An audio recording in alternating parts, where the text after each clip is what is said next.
De son côté, Marine Le Pen veut incarner le rôle de première opposante à Emmanuel Macron durant les 5 prochaines années. La dernière finaliste de la présidentielle l'a rappelé hier soir sur TF1 dans sa première interview depuis sa défaite.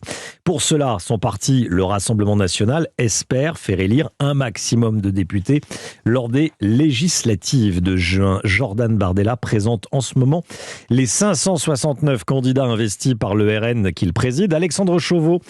Bonjour Alexandre. Bonjour Romain, bonjour à tous. Vous avez suivi cette conférence de presse, évidemment. Quel est l'objectif du RN et comment s'organise-t-il pour gagner un maximum de circonscriptions ?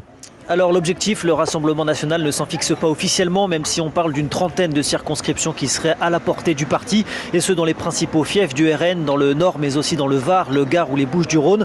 30 sièges, ça peut sembler peu rapporté au score de Marine Le Pen à la présidentielle, mais ce serait 4 fois plus qu'actuellement, et surtout ça permettrait de constituer pour la première fois un groupe à l'Assemblée nationale, et donc de peser dans les débats. Pour ce qui est de la stratégie, le RN conserve le même discours qu'à la présidentielle, centré sur le pouvoir d'achat. Écoutez Jordan Bardella, président par intérim du parti. Dès leur entrée au Parlement et compte tenu de l'urgence, les députés RN défendront la baisse de la TVA de 20% à 5,5% sur le carburant et l'énergie, la suppression totale de la TVA sur un panier de 100 produits de première nécessité et bien sûr la nécessaire réindexation des pensions de retraite sur l'inflation.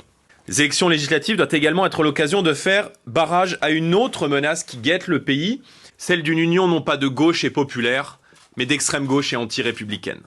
Voilà Jordan Bardella qui vise sans le nommer Jean-Luc Mélenchon et la nouvelle Union populaire. Pas question pour le RN de laisser le leader insoumis prendre la tête de l'opposition à Emmanuel Macron. Alors Jordan Bardella entamera dès cette semaine avec Marine Le Pen une tournée de soutien aux candidats investis par le RN, surnommés les candidats du peuple.